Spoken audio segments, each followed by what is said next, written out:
Bonjour tout le monde. Cette semaine, je vous retrouve dans un format un petit peu particulier, puisque je vais vous montrer mes différents journaux d'écriture et comment je m'en sers. J'utilise cette technique depuis 2017 et elle m'a toujours beaucoup aidé à suivre mon avancée, à me motiver, etc. Avant de vous présenter mon journal actuel, je vais vous montrer quelques outils que je trouve vachement utiles quand on écrit. Le calendrier mensuel. Bon, on va pas se mentir, cette partie-là, elle est carrément copiée du bullet journal, mais je l'ai longtemps utilisée quand j'avais des salons ou des événements particuliers. Suivant les mois, il me servait également de tracker. Je coloriais mes cases chaque jour pour savoir si oui ou non j'avais écrit, lu. On peut voir apparaître une petite case procrastination ou juste rien fait du tout. Les sessions d'écriture. Les sessions d'écriture, ce sont en fait des cases dans lesquelles je répertorie le projet sur lequel j'ai écrit, le temps que j'y ai passé, le nombre de mots, de caractères et un petit résumé de ce que je viens d'écrire. Le but, c'est de garder une trace de ce qu'on écrit dans le mois, dans la semaine, dans la journée. Les moodboards.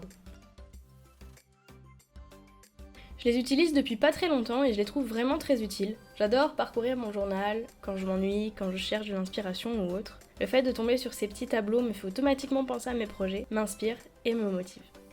Bonus.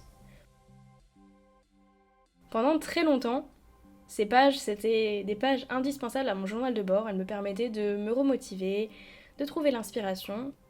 Aujourd'hui, je les utilise un peu moins, mais je pense que ça peut être utile si vous aimez avoir des types de personnages, par exemple, ou lire des conseils en cas de perte de motivation. Et puis, c'est des pages sympas à faire.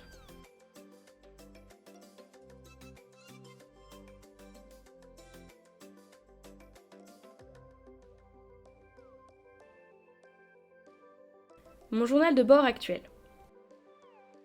Aujourd'hui, j'utilise un journal très minimaliste. J'ai une page de garde pour le mois avec 2 trackers, mon écriture et ma lecture.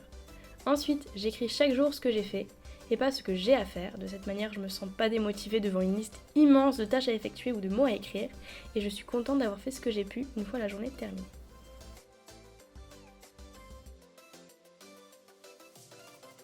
À chaque fin de semaine, je me fais un petit bilan, temps d'écriture, nombre de mots, temps de lecture, livres lus, pour garder une trace de mon avancée et c'est tout.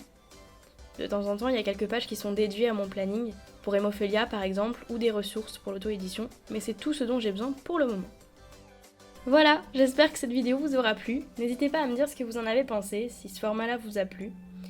Si ce n'est pas déjà fait, vous pouvez vous abonner, aimer cette vidéo et pourquoi pas me laisser un petit commentaire. Et puis moi, je vous dis à très bientôt.